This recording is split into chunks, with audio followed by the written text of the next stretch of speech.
কলকাতার দাদাদের বলছি, আজকে কলকাতা এবং উড়িষ্যার মধ্যে যেই গণ্ডগোল চলছে, এই গণ্ডগোলের মূল দায়ী হচ্ছে আপনার রিপাবলিক বাংলা আর হচ্ছে জি 24 ঘন্টা। বাংলাদেশ নিয়ে যে পরিমাণ মিথ্যা গুজব তারা খবর প্রচার করেছে, তার জন্য দায়ী কিন্তু এই দুটো চ্যানেলই। ঠিক আছে, আমাদের বাংলাদেশের মাশরাফি বিন মুর্তজার কিন্তু বাড়ি আগুন লাগিয়ে দিয়ে পুড়িয়ে দেওয়া হয়েছিল। সেখানে তারা প্রচার করেছে কি লিটন দাসের বাড়ি নাকি আগুন দিয়ে পুড়িয়ে দেওয়া হয়েছে। কত বড় একটা মিথ্যা খবর রিপাবলিক বাংলা অ্যান্ড জি 24 ঘন্টা প্রচার করেছে প্রিয় বন্ধুরা। এর জন্য দায়ী কিন্তু আপনাদের এই কলকাতার এই দুটো মাধ্যমই। তো প্রিয় কলকাতার দাদারা, আজকে যে সমস্যাটা হয়েছে উড়িষ্যার কলকাতার মাঝে, ওয়েস্ট বেঙ্গলের মাঝে, এর জন্য দায়ী কিন্তু এই দুটো চ্যানেলের মাধ্যমে। কারণ তারা যদি মিথ্যা খবর যদি না প্রচার করতো, তাহলে কিন্তু আজকে এত কিছু ঝামেলা হতো না।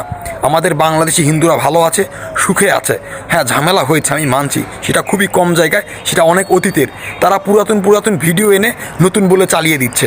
আর কিছু হিন্দুরা রয়েছে বর্ডারে গিয়ে সাহায্য চেয়েছিল, সেটা গতবারের ভিডিও। জানি না কোনো একটা